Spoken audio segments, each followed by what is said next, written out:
Hello students and welcome to the science video class. Today we will be discussing chapter number 14, weather, climate and adaptations of animals to climate. In this video we are going to learn about adaptations, geographical location and climatic conditions of polar regions, adaptive features found in animals living in this particular regions.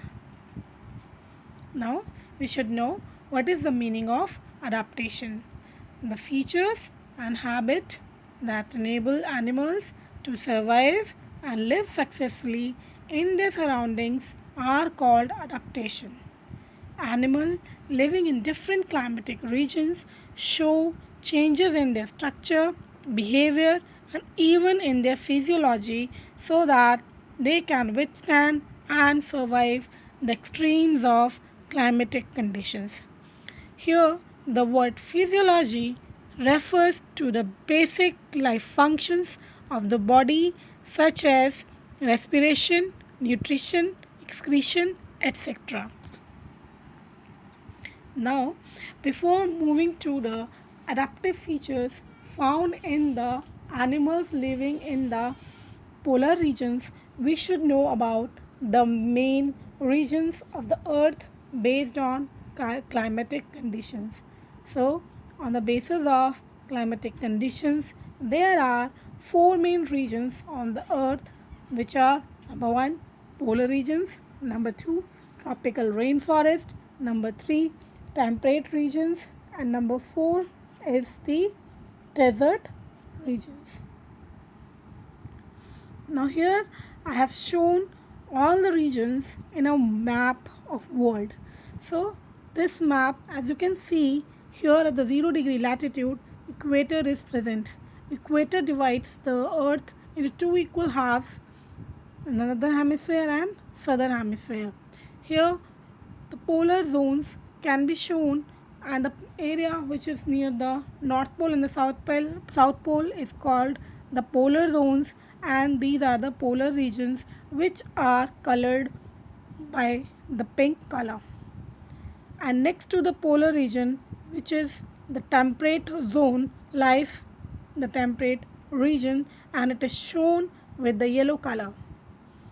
Now it's near the equator, which is the tropical zone, and in this tropical zone tropical regions are found and it is shown by the green color. Now we talk about the polar regions. If we look at the geographical location of the polar regions, these regions are located near the north and the south poles.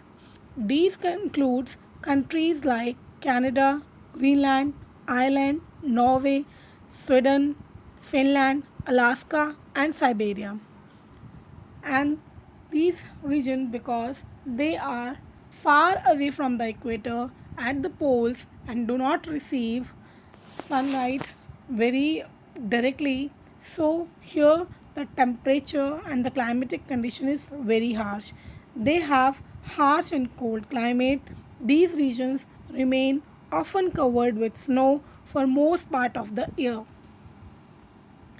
Temperature generally remains below 0 degrees Celsius, but in winters the temperature may be as low as minus 37 degrees Celsius, which is very low. Another feature, or I could say another thing that makes the life in the polar region very difficult to live and to survive is that there is a day for continuous 6 months when sun is in the northern hemisphere and night for 6 months when the sun is in southern hemisphere. In the polar regions you can find the animals like many fishes, hares, squirrels, Arctic foxes, polar bears, wolves, seals, walrus and penguins. So here we will be discussing few animals and their adaptive features. First we will be talking about the adaptive features which are found in polar bears.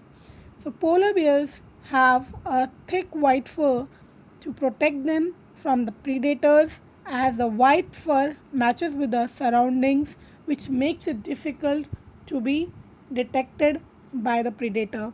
And this property of merging with the surroundings so that no one can detect the animal is called as camouflaging. Thick fur also keeps their body warm. It has a layer of fat under the skin which is known as blubber and provides additional insulation against the heat loss.